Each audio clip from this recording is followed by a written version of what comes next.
Və sübh namazı da əzizlər, çoxumuzun bu şeydə müşkülümüz var. Çoxumuzun müşkülü var. Həzrət İmam Sadiq əleyhissalama gəldi, dedi ki, bir dənə bu hədisi mən deyirəm, onun nə qədər mühüm olduğunu baxın. Gəldi İmam Sadiqə dedi, mən səfərə gedirəm, ticarətə gedirəm. Bir dənə istixarə elə. Həzrət İmam Sadiq əleyhissalam açdı Quranı, istixarə elədi. Dedi, gedin, mən məsləhət deyil. Durdu, çıxdı, getdi. Çıxdı, getdi ticarətə. Yaxşı da pul qazandı. Yaxşı pul qazandı, qayıtdı, gəldi.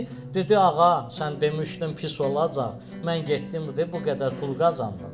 Yaxşı qazandım. Zehnində ancaq pulu tutub da bu.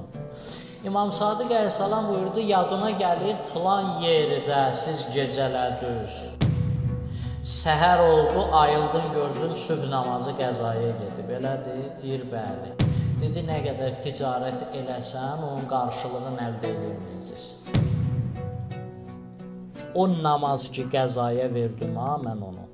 Bəli, durub qəzasını qılacam. O nədir? Yəni, mən Allah borcumu, vəzifəmi yerinə yetirirəm. Amma o savab sübh namazında əldə eləyəcəyim, onu qəzaya verdim, onu daha bərpa edə bilməyəcəm. O getdi. O əldən çıxdı, onu bərpa eləmək nədir? Mümkün deyil.